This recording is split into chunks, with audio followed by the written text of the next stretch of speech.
I'm Councillor Karen Roper and I'll be chair of the subcommittee for this evening. I'd like to introduce the members of the subcommittee. Along with me this evening are Councillor Benson and Councillor Maney. Also in attendance are licensing officers Elizabeth Cox and Paul Adams, legal advisor Godwin Mangze, and our clerk this evening is Kenna Healy. I'd like to remind everyone present that this meeting is being live streamed and recorded for publication on the Council's website. Item 1. Item 1 on the agenda is apologies. I've not been advised of any apologies. Item 2, urgent business. I've not been advised of any items of urgent business. Item 3, declarations of interest. Can I invite members of the subcommittee to declare any interests? No. No. Thank you. Item 4. We're going to look at the application for the review of the premises licence. I would like to explain the process of the hearing firstly. The licensing officer will present their report. Following this, members and all relevant parties will have the opportunity to ask any questions. Then, each party will be given the opportunity to give their case. This is also followed by questions from members and all parties. Once everyone has presented their case, all parties will have time to give a closing summary, with the licence holder having the final say. The subcommittee will then retire to consider its decision and will be accompanied by the clerk and the legal advisor. Does anyone have any questions? Thank you. Do any parties have any further requests? In particular, permission for another person to appear, or? Yeah, we did ask to just briefly see a copy of the transcript of the interview that our client underwent as part of the investigation, please. I think these guys were going to go and have look for it out. Is that right? Yes, one of the trading standards officers just gone to print a copy of it, and we'll be back. Thank you. Do you know how many copies they're printing? Not printing one for us as well, are they? Yeah, thanks. Thank you. Okay. Oh, well, we'll wait for that then, if you like. I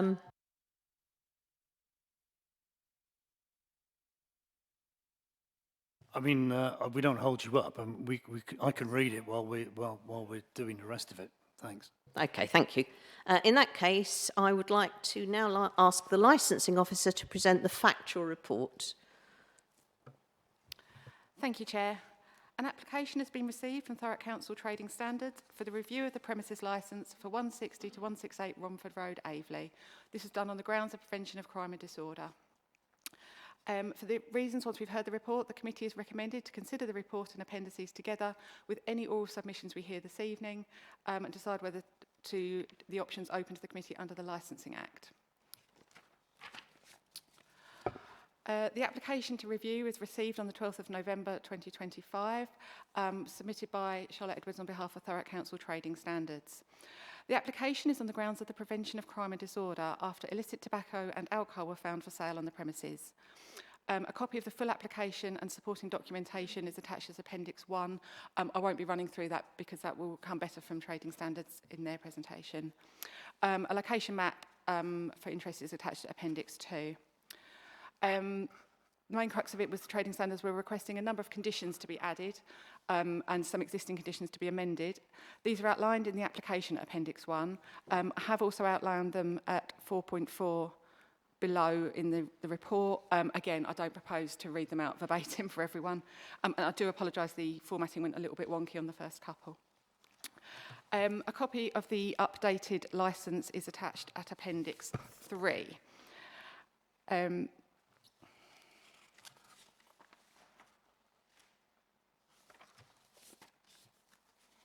apologise, there appears to be a paragraph missing from my report. Does that mean it's missing from the reports that we were sent? It'll be on. It's the same for all of them.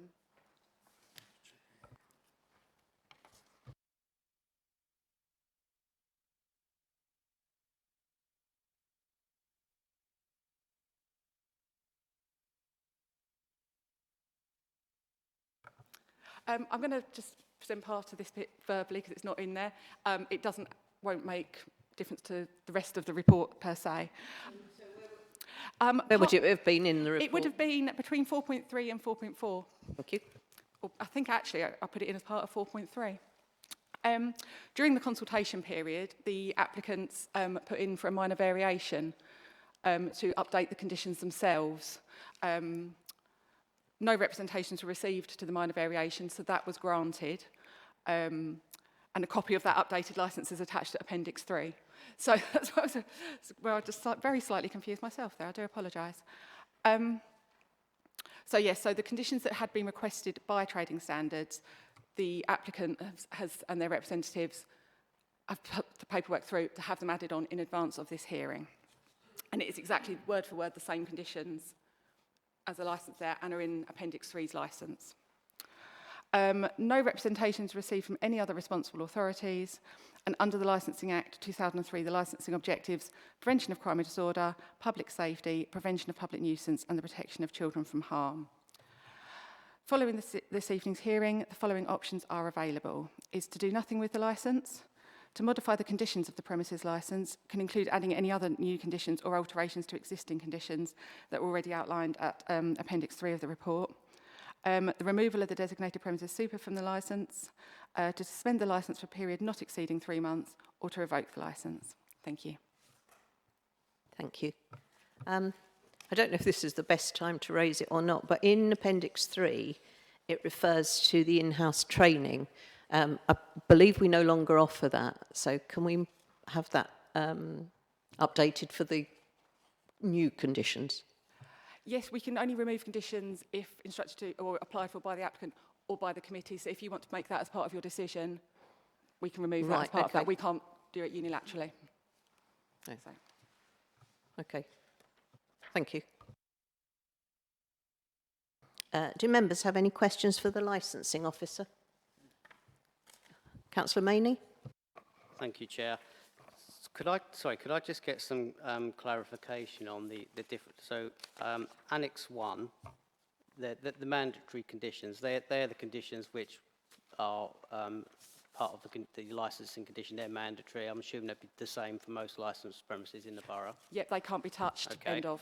So, Annex 2. I'm just unclear. Are they the, sort of want of a better word, discretionary conditions which already apply?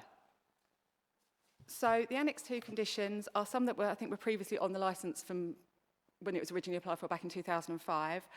It also incorporates the new conditions that have been applied for as part of the minor variation. So this is the licence as it stands now. Right. They've incorporated the licence conditions that Trading Standards had requested as part of the review. Okay, so Annex 2 are their current conditions Yes. which apply before. Yep. Okay, because a lot of the conditions that are being recommended, they're on here already. So are we saying they weren't being complied with? Otherwise, why are we asking for them to be applied again? I think some of them have been reworded to reflect modern, more best practice. Again, I think when Charlotte presents her thing, she'll be able to say exactly what's been done with the conditions. I can get a copy up of the original one. I know some of the conditions that are on Annex 3 are a little bit duplicated. That's from a previous review of the licence a long time before the present people were involved in the business. It was a good sort of 10, 12, 15 years ago, I think. So the conditions that are on the licence at Appendix 3 is what applies today.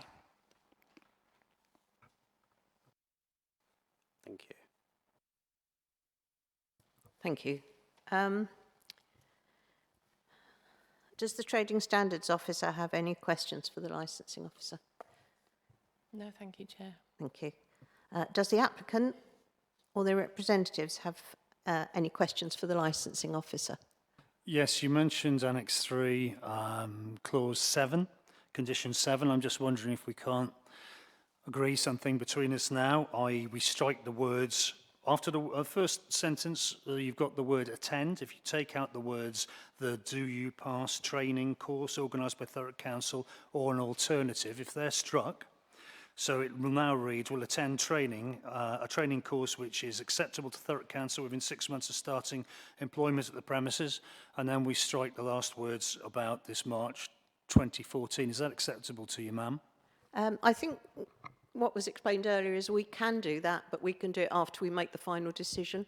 So if you're already saying you're happy with it, that's what will happen. Perfect. Something I've just- rather remiss of me, I'm sorry. Would you mind introducing yourselves? Because Surely, yes. Go I on. don't know who anyone is. Sure. Good evening. Hello, I'm Chris Lucan from the licensing guys, and I'm representing the applicant in the form of Charworths, who's represented by Anthony Benedict before us today. I'm Nick Semper from the licensing guys. Good evening, my name is Anthony Benedict. Good evening, my name is Marino. I am the area manager of the store. Thank you.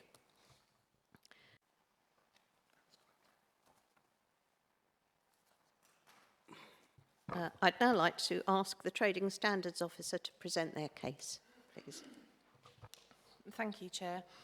Thurrock Council Trading Standards are a responsible authority under the Licensing Act 2003 and are therefore empowered to request licensing reviews where appropriate.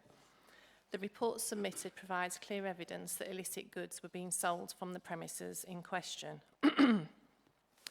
On the 24th of June 2025, following the receipt of intelligence indicating the sale of illicit products, an officer was able to make a test purchase of illicit tobacco. A follow-up visit 2 days later resulted in the seizure of more than 4,000 cigarettes. A further inspection on the 22nd of July 2025 identified several bottles of alcohol suspected to be illicit. Subsequent examination confirms that at least one bottle had been smuggled. Although the liquid itself was genuine, the counterfeit label was designed to mislead consumers and enforcement officers into believing it was lawful for sale in the UK.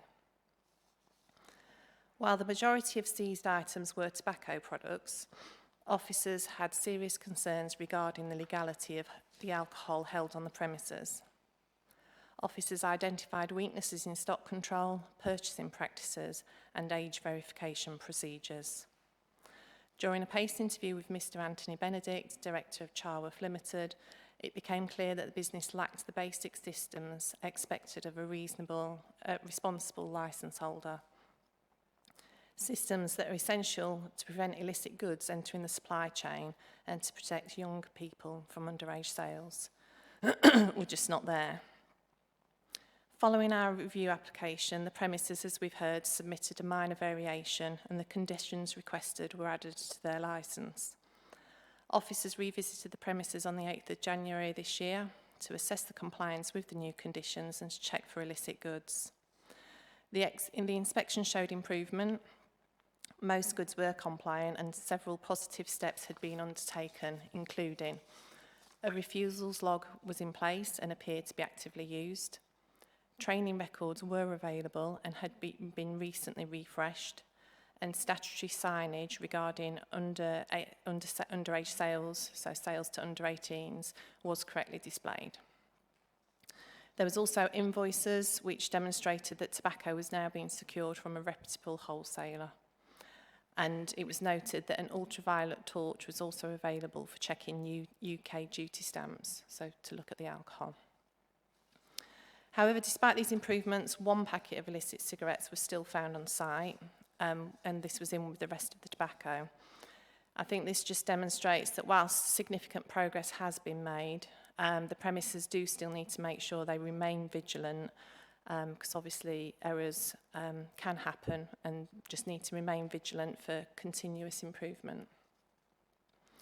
So the committee's role is crucial. You must be satisfied that the premises licence holder and the designated premises supervisor are exercising full proactive control over the premises, the stock and its staff. The sale or storage of illicit goods, whether tobacco or alcohol, poses risk to public health, undermines legitimate businesses and directly conflicts with the licensing objectives. The conditions requested in the review paperwork are designed to safeguard against future breaches, but their effectiveness depends entirely on continued diligent compliance. It's essential that the improvements observed are not temporary, but part of a sustained commitment to lawful trading. Given the seriousness of the issues identified and the history of non-compliance, we consider it both proportionate and necessary for the licensing committee to review the premises licence to ensure that robust long-term controls are in place and that the premises does not revert to practices that undermine the licensing objectives. The conditions requested are detailed within the review documentation, so I wasn't going to read those out, and I'm happy to answer any questions. Thank you. Thank you. Do members have any questions for the Trading Standards Officer? Yeah, Councillor Maney. Thank you, Chair. From the information in the agenda, I think it will be fair to, obviously we've got to wait to hear all the submissions, but it would be fair at this point to question whether, rather than sloppy practice, there's been deceit and dishonesty involved here. And I think you allude to the fact that in your report that the way some of the cigarettes were listed for sale would certainly point to the fact that it wasn't just error. There could potentially have been a deliberate attempt to sell illicit tobacco. Coupled with that, you mentioned here that trading standards had calls to investigate over mis-selling, that there were complaints of goods being sold for more than they were actually advertised for. Could you tell us a bit more about that, how you came to be aware of these allegations and what was found when you visited the store? Thank you. Yes, no problem, Chair. Sorry, Councillor Maney.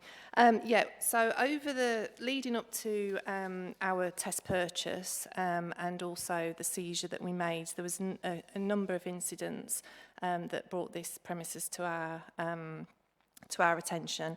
The first one was that on the 16th of June 2025, we received an intelligence report from a member of the public where she claimed she was offered a packet of illicit cigarettes by the retailer, who claims that it was old stock from an old store. Upon smoking those cigarettes, she became ill and didn't feel particularly well. So there was a suggestion there that perhaps they weren't a genuine product. That hasn't been confirmed, but that was the intelligence we received. We then followed that up on the 24th of June with a test purchase from undercover trading standards officer, and he was easily able to purchase a packet of illicit silk cut purple cigarettes just by going into the shop. We did have a number of other intelligence reports, mainly surrounded with regards to things like pricing. There was issues there, prior to the June date. So this is why this premise has been of interest to us. Does that answer your question? Yes, it does. Thank you, Chair. Thank you. Does the licensing officer have any... Sorry. Does the licensing officer have any questions for the trading standards officer? No, thank you. Thank you. Does the applicant or their representatives have any questions for the trading standards officer? Yeah, just a few, please. Okay, thank you. We have this report of one more packet of illicit cigarettes, alleged illicit cigarettes, still on site on the 8th of January. I don't know if I've missed it. Have you informed us of that seizure? If I could let my colleague answer that, she was present. This is Christina Rotham. She's one of our trading standards officers.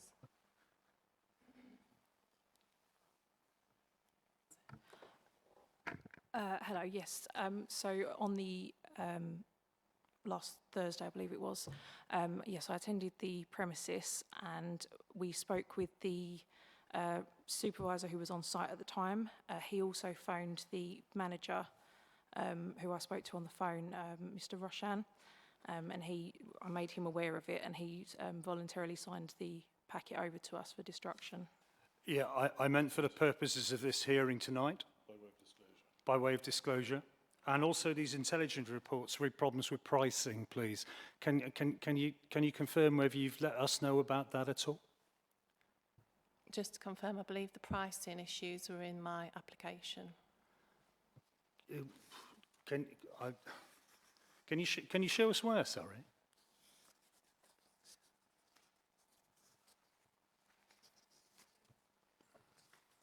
sorry, I haven't got a copy of that document. You with me. see, One that second. the only reason I mention it, Chair, is in accordance with Regulation 18, we should have been served all this information formally prior to the hearing, so we could answer it. This new seizure is news to me and Chris, certainly. So actually, you're perhaps questioning one packet of cigarettes that we're talking about. Yes. The rest of the information is correct to your knowledge, yeah? Oh, yeah, the alleged pricing issues, overcharging people, stuff like that. We haven't had sufficient disclosure to be able to answer that, I don't think, ma'am. Just to confirm, so it is in my application. I think it's the second paragraph down on page 20. So page 20 of the overall bundle. So we've got, please state the grounds. Okay. Is that page? Oh, no, sorry, it's page 17. So where does it, what, can you just tell me the first few words on the page you're looking at, please? Sorry? No, my numbering's not the same as yours. Can you? Oh, okay, I'm with you. Okay, bear with then. Let me scroll up, sorry. Right, okay, so it starts the page with please provide as much information as possible to support the application. So what paragraph are you on there now? Well, that's the top of... Yeah, I'm with you. Yeah, okay, So- so then if you scroll down or follow your finger down.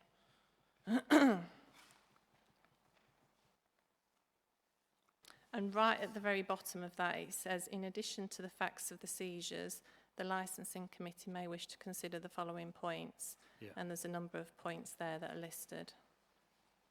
Yes, I'm talking about, I'm aware of the Intel report. I'm aware of the TPO, the test purchase operation, ma'am, sorry, on the 24th of the 6th. We're talking about this misleading Yep, so pricing. if you follow it down, it says on the 4th of the 1st, 2024, Intel received about misleading pricing in the shop. Items were advertised as cheaper prices on the shelf as opposed to the prices actually charged. Okay. So that was done with intent to deceive? But bearing in mind that we haven't had any more on that, I presume, and you haven't asked for any conditions around that, I presume that this issue has now been rectified to your satisfaction? To the best of my knowledge, I believe so. Thank you. That's all I needed to clarify. Yep. Thank you very much indeed. Thank you.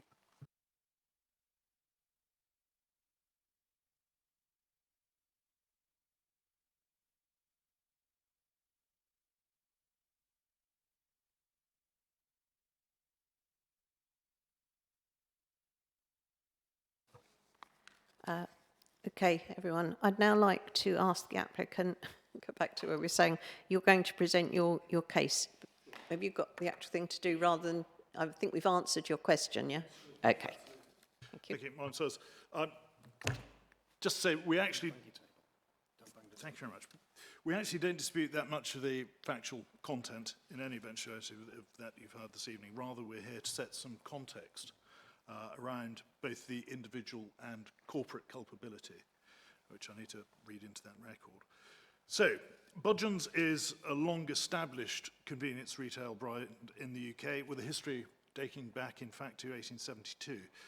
This is a Budgeons franchise run by Charworth Limited. Indeed, most of the 544 Budgeons stores in the UK are independently owned, but they operate under the Budgeons brand, provided they source products exclusively from the Booker Group, itself being a Tesco subsidiary. Therefore, all stock properly sold in Budgeons stores comes via Booker from Budgeons, rarely supplemented by Bestway in the event of any occasional supply line shortages, and absolutely nowhere else. Budgeons, as part of the Booker Group, adheres to the UK's leading standards for responsible alcohol retailing, primarily through its involvement with the Retail of Alcohol Standards Group, the RASG, and follows the Retail Alcohol Standards Responsible Retailing Guidance, which includes, I'll make some points, legal obligations under the Licensing Act of 2003, mandatory conditions such as not selling alcohol below the cost of duty and VAT, age verification policies and training for staff to spot fake ideals and proxy purchases, in-store alcohol placement strategies to reduce impulse buys and underage access, and online alcohol sales protocols, ensuring age checks and responsible delivery practices. Charworth themselves have over 17 years of retail experience in operating successful convenience stores with off-licences. They're a multi-million-pound store operation. They currently operate several other Budgeon stores in the southeast of England, not one of which has ever come previously to the attention of responsible authorities. Nothing is known to their detriment whatsoever, and their portfolio operates at exemplar level. They employ professional specialists to assist them in meeting their statutory requirements, and we, being the licensing guys, are proud to represent them here tonight. Charworth Limited took over this particular store in October 2023. They then commenced a massive refurbishment at eye-watering expense to convert it into a Budgeon's, which you'll be aware of in being a particularly high-end retailer within the convenience store market.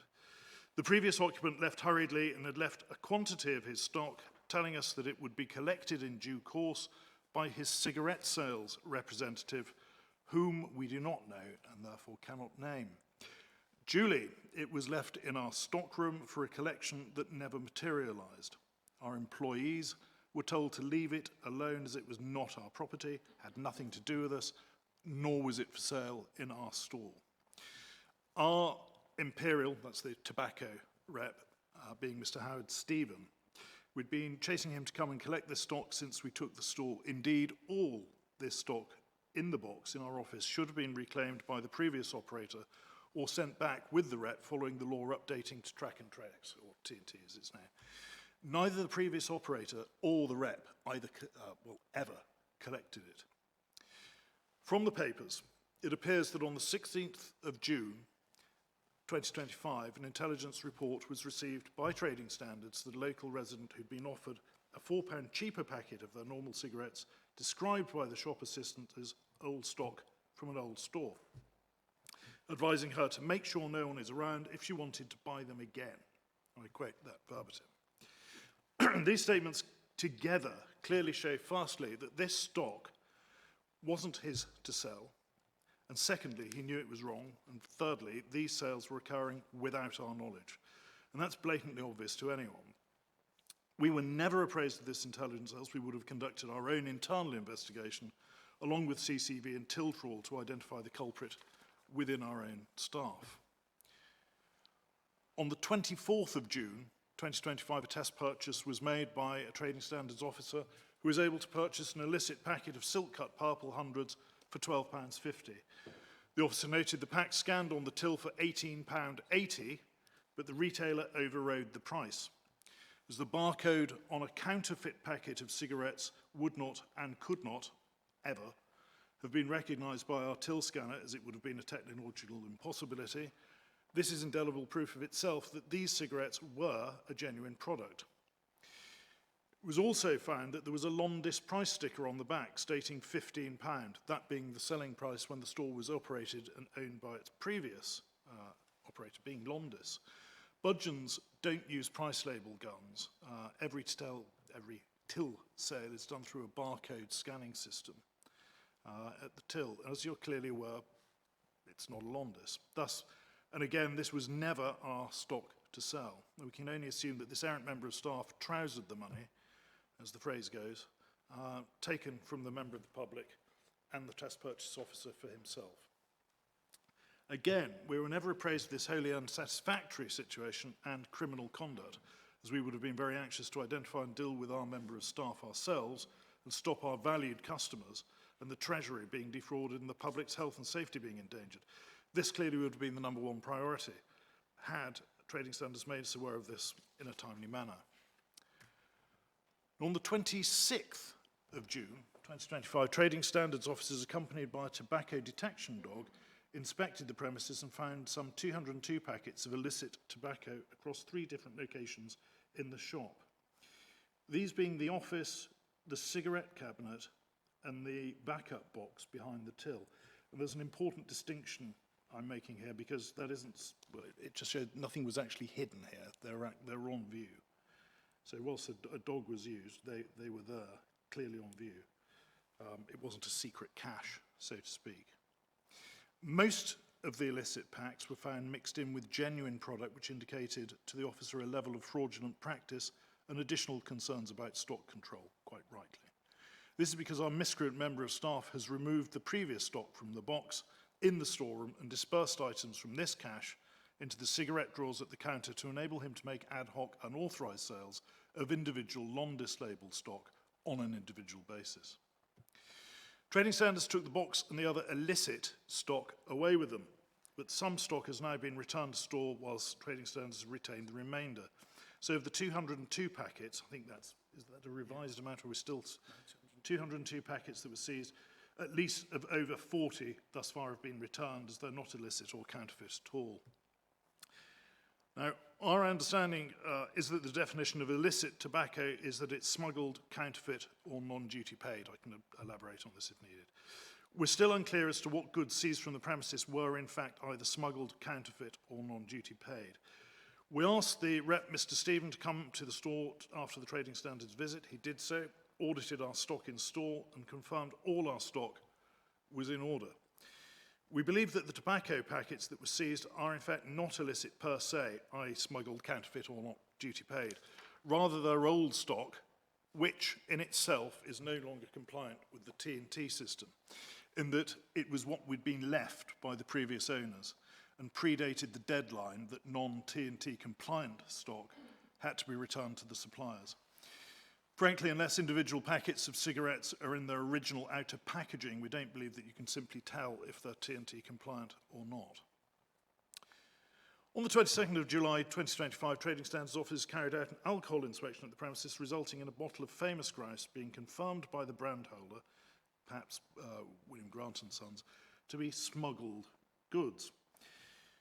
Now, the liquid in the bottle was genuine product and intended for the EU market. Trading Standards maintained that a counterfeit label had been applied to the bottle in order to evade tax and give the impression that the product could be sold in the UK.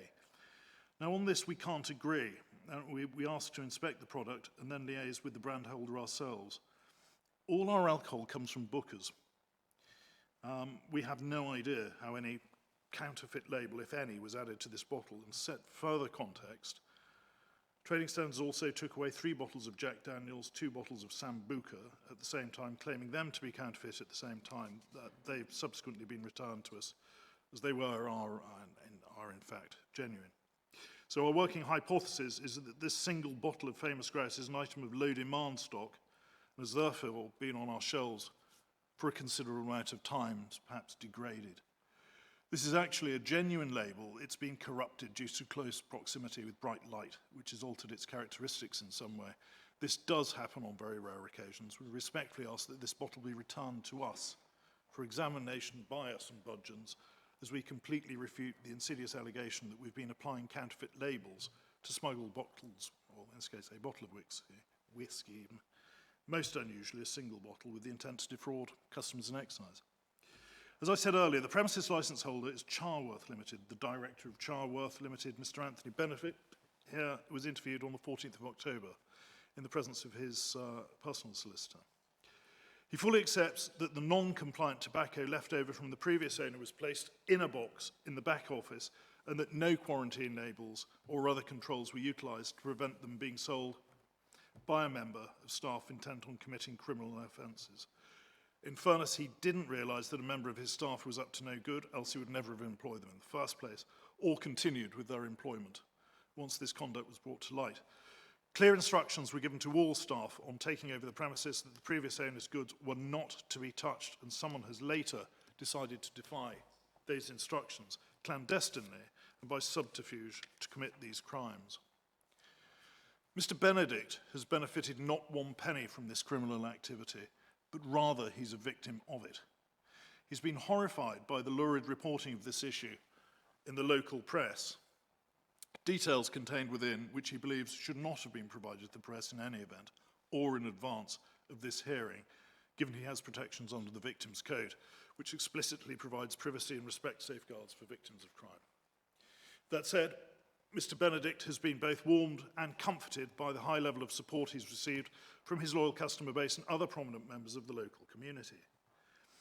We've identified the member of staff whom we believe is responsible for this criminality. You'll understand if I don't read that to you in open court, his name, who was employed for a short time at the store. He was sacked immediately once we'd conducted our internal investigations in accordance with HR best practice. We respectfully request that Trading Standards take this matter to the police at the earliest opportunity, as the chance for us to investigate further has been denied to us due us not being briefed in a timely manner as to the crime and action being perpetrated against us and our customers. However, Trading Standards have been extremely helpful in this review, in that they've provided us with a list of conditions that they wish you, as a licensing authority, to add to this premises licence tonight. I'm afraid to a large extent that moment is largely past, as upon receipt of the review papers that same day we filed a variation, as you're aware, to the premises licence, which has already adopted each and every one of those recommendations in the current iteration of the premises licence, which was issued recently. Therefore, everything Trading Standards sought to achieve through bringing this review has already been attained in its entirety to the very letter. If I can help any further, Chair, I will, but I must point out if there's any further suggestion that Mr. Benedict is culpable for or in any way involved or implicated in the criminal acts of others, as that's plain and simply what they are, then we must all be reminded of his rights, protections and provisions of the Police and Criminal Evidence Act 1984. I'll rest now with your permission. Thank you, and I'll take questions. Thank you. Do any members have questions for the applicant or their representative? Benson. Thank you very much. Just obviously there's a couple of hundred packets of cigarettes that were identified eventually as being illegal that wasn't quarantined and had appeared in 3 different locations, which were identified as not being purchased with the stock take that, you know, when the stock came over. How many packets of cigarettes were actually identified initially? Sorry about that. Yeah, so there was a couple of hundred packets of cigarettes that were found when Trading Standards come in 3 different locations. When the initial stock take was done and the business transferred, how many packets of cigarettes were quarantined initially and identified as being not for sale? Well, we don't know how many initially because we don't know how much this errant member of staff sold of his own volition. So it's a good question. 202 were seized, 41 have been returned to us. We're aware of 1 packet being sold to Trading Standards and another being, and we accept the intelligence report. I can't imagine a well-minded member of the public would just phone up Trading Standards for a laugh and make this stuff up. So we make that 204, 41 back. So those 204 should have come from the box that was put under the counter in the office at the back and have been inveigled into the store, the stock in the cigarette drawer at the counter and a backup drawer they have in case that needs refurbishing without having to return to the storeroom at the back. Does that help, sir?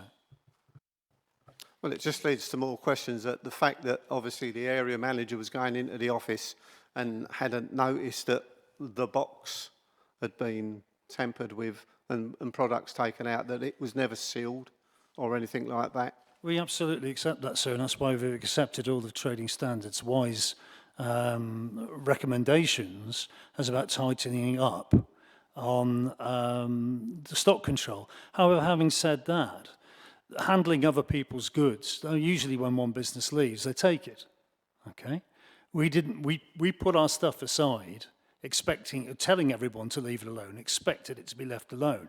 It was never advertised, it was never obvious that people were helping themselves. This was done clandestinely by a member of staff who had invented a bit of a sideline of their own. It was done without our knowledge, clandestinely. Now, yes, you do check your stock, but actually you stock take your own stock. You don't stock take other people's stock that isn't yours, and you're expected to be collected at any moment, albeit that collection never arrived. But I take your point, and most importantly, I take on board all of what Trading Standards have recommended we utilise going forward. Thank you. Any more questions from members? Councillor Maney. Thank you, Chair. Could I just get some facts right in my own mind. So you took over ownership of the premises in October 2023, is that right? Yes, I think it's the 23rd of October. That was the number I was searching for. I think it was closed for a while while the refurbishment was going on, but they're not completely clear on the dates tonight, but yeah. So the stock that you, I'm going to say inherited, but I appreciate you didn't, that's not the right word because it wasn't actually yours, but the stock that was left behind by the previous owner, you're telling us that that sat there for almost 2 years unclaimed, and in that time nobody made a decision that, well, clearly nobody's coming for it, we'll dispose of it. It sat there for 2 years. Yeah, that's a really good question. It's not ours to dispose of. Okay, they told their rep to come and collect it. The previous guy disappeared hurriedly. There is a reason why it's only taken away at a particular rate, believe it or not. Okay, I think that a company only takes back tobacco, I think, at £1,500 at a time. It's something to do with the tax and the duties. I'm not an expert in this, but they don't suddenly come along and take £20,000 worth away or whatever it's worth. They take it away in tranches. But I haven't got enough personal knowledge of the internal workings of Imperial Tobacco on that one, sir. But yeah, you're right. Thank you. I'll just follow up with that then. So you're saying they won't take it away all in one go, but actually what you had said was that they didn't take any. Okay. Yeah, you're absolutely right. They didn't take any. And Mr. Benedict will confirm, I'm sure, that as he's instructed us, that numerous attempts were made by them to get them to come along and take away the stuff. It's not theirs. They don't want it. And you're right, tobacco does go off over a couple of years. That's why it burns your throat if it's 2 years old. You know, it has to be fresh and kept in certain, conditions to be optimised. Thank you. Yes. I know you probably haven't got it with you today, but in terms of you made attempts for the tobacco to be collected. Do you have any documentary evidence of that? Is there emails or written correspondence that could corroborate the So we have the gentleman's name. What's his name again? Mr. Stevens, Mr. Howard Stevens from Imperial Tobacco. And I know that Mr. Anthony's contacted Mr. Stevens' manager. I've got to be a bit careful because we're on YouTube here, to have a conversation about the time it's taken for any stuff to be taken away. Strangely enough, the moment problems happened, Mr. Stevens was very kind, in as much that he turned up straight away and audited their entire stock to show that what is in the shop is right. And that's why we were particularly interested that one packet of Chesterfields, I think, that we've not been made aware of, this further information that we should have been made aware of before the hearing for it to be admissible in accordance with Regulation 18. Another single packet of cigarettes has been found, but we don't make a fuss about that. Okay?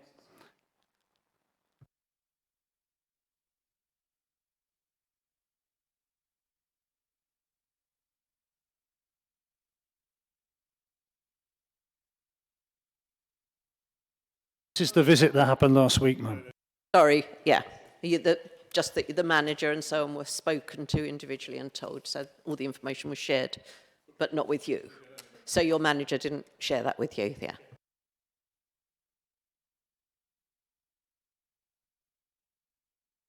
Thank you. Councillor Maney? Thank you, Chair. And a final question. You mentioned that you've accepted that a former member of staff was involved in criminality. You've accepted it was criminal behaviour. Did you make a report to the police about that behaviour? No, we've been very much in the hands of trading standards, and we've asked it to be investigated properly because we actually believe this gentleman's a victim of crimes. I think in your submissions, so you said that you accepted that I think your words were that the member of staff was involved in criminality. So you clearly accepted that they were running a criminal enterprise on the premises. That's not in dispute. So as a responsible retailer, did you report the matter to the police? The reasonable means to do that, given the fact that trading standards are a partner agency of the police, then they would be the reporting mechanism. They're inherent within that process and privy to all the details. They should pass that on. That's how it works. So there wouldn't be a need, if you like, from our side. The other thing is, so we sacked this member of staff immediately. Once we'd done it, sacking somebody isn't as easy as it was. There were HR hoops and whatever you've got to go through, but that person's been removed from office. Thank you. Is that all the questions from members? I'd like to see, does the licensing officer have any questions? Oh, sorry. Go on. No. Licensing officer, have you got any questions? No, thank you, Chair. No? Okay. Does the trading standards officer have any questions for the applicant or their representative? Not questions as such, but I just wanted to just clarify something. Okay. So we've talked about how many packets of cigarettes were seized. It was actually 202 illicit packs, and then in addition to that, 41 were returned rather than the other way round. And just to clarify as well, trading standards wouldn't ordinarily report matters to the police. Obviously, if your client has been a victim of crime, they do need to report that. Okay, well, thank you for that clarity. Thank you. Thank you. I'd like to ask the licensing officer to summarise now, please. Thank you, Chair. Obviously, you've heard the reports from trading standards regarding the incidents, and then also from the licence holders' representatives on the actions that have subsequently been taken. It's now for the committee to make a decision in line with the options outlined at 4.8 of the report. Thank you. Thank you. I'd like to ask the Trading Standards Officer to summarise their case, please. Thank you, Chair. We trust that the committee will agree the conditions are both proportionate and necessary in light of the issues identified at the premises. We ask the committee consider whether the premises licence holder and the designated premises supervisor are exercising the level of control required over the premises, its stock and its staff to ensure full compliance with the licensing objectives.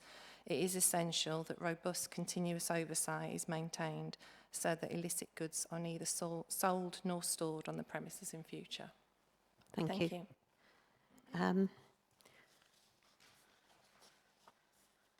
I'd like to ask the applicant or their representative to make a closing summary statement. Yes, I'll take that if you don't mind. We agree. Robust, continuous supervision is required. And Mr. Benedict and Charworth Limited and the area manager and maybe, I can't speak for them because they're not my clients, but perhaps Imperial Tobacco have all learned from this. Okay, the case paper is authored by Thurrock Trading Standards and published in a newspaper states, and I'm addressing something very important that Councillor Maney brought up. And I think we just need to be absolutely clear on this. They all state that Mr. Benedict, quotes, allowed the sale of illicit, counterfeit and smuggled goods and allowed them having such items on his premises for supply. That's what he did, okay? Regarding the sale of counterfeit goods under Section 92 of the Trademarks Act 1994, it is a criminal offence to apply a registered trademark without consent with intent to cause the loss of another or gain for oneself or another. This requires a specific intent to mislead or benefit. Our position is that the cigarettes were genuine, but were no longer track and trace compliant. But we know nothing about the sale, and in any case, an owner of a store selling infringing goods cannot be guilty unless they knowingly or deliberately intended to profit from it or cause the loss thereby, cause the loss via that unlawful activity. Okay, that's the first bit.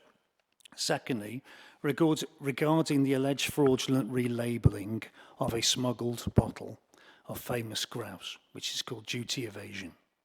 Under the Customs and Excise Management Act of 1979 as amended, offences involving duty evaded goods generally require the accused to knowingly handle, import or sell such goods. Our position is that Mr. Benedict never handled, imported or sold any such goods.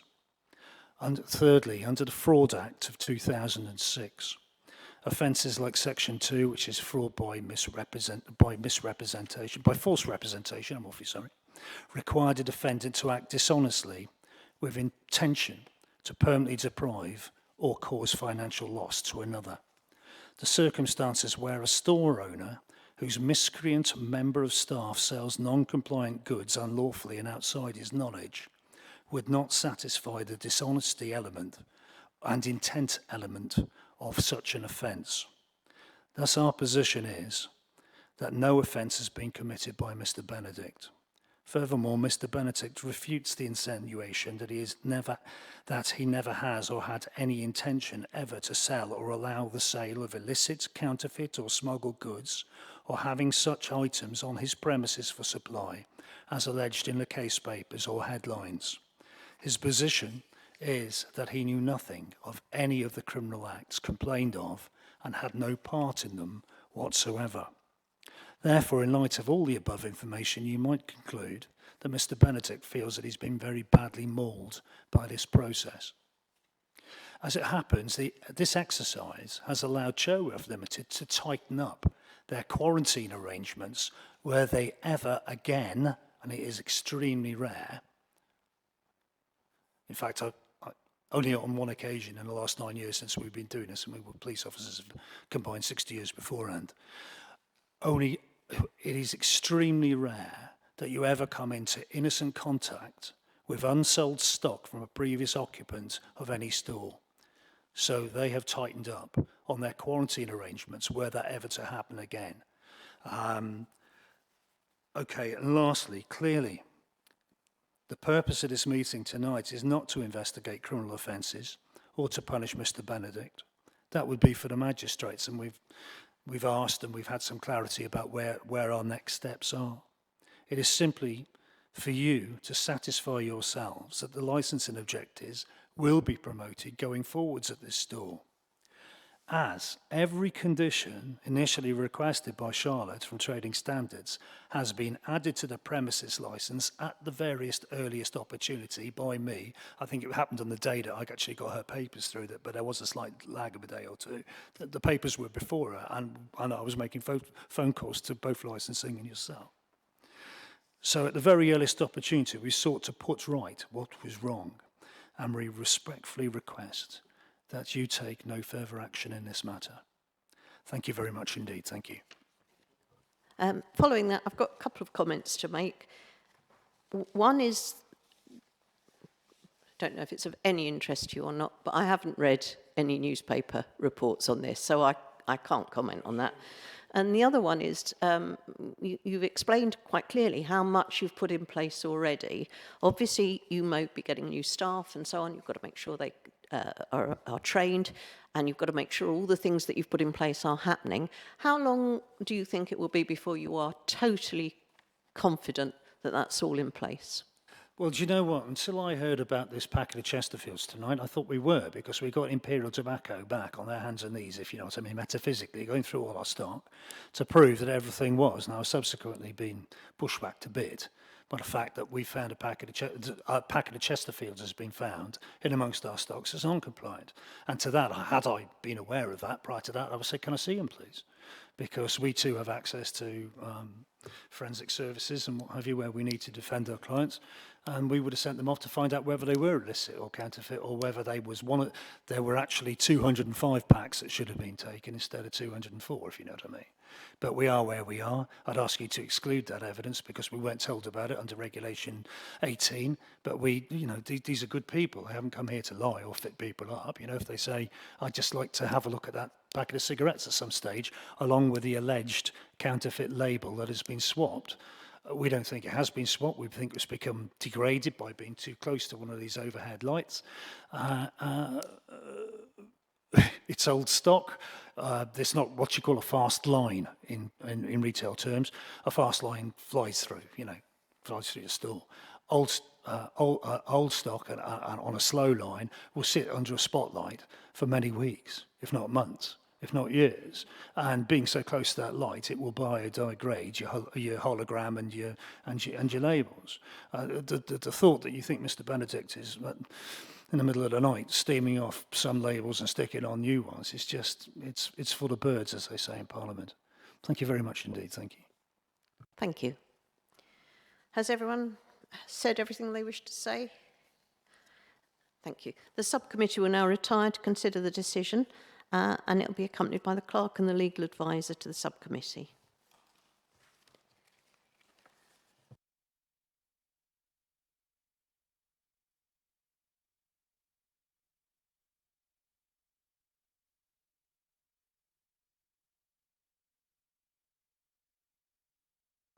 Thank you, everyone.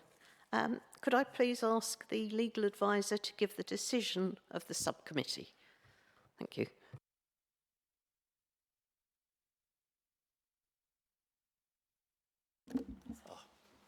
Thank you, Chair. After considering all representation and evidence presented, the licensing subcommittee has resolved to suspend the license for a month to allow the applicant to put the house in order. The subcommittee acknowledged that the applicants have acted swiftly in dealing with this issue. The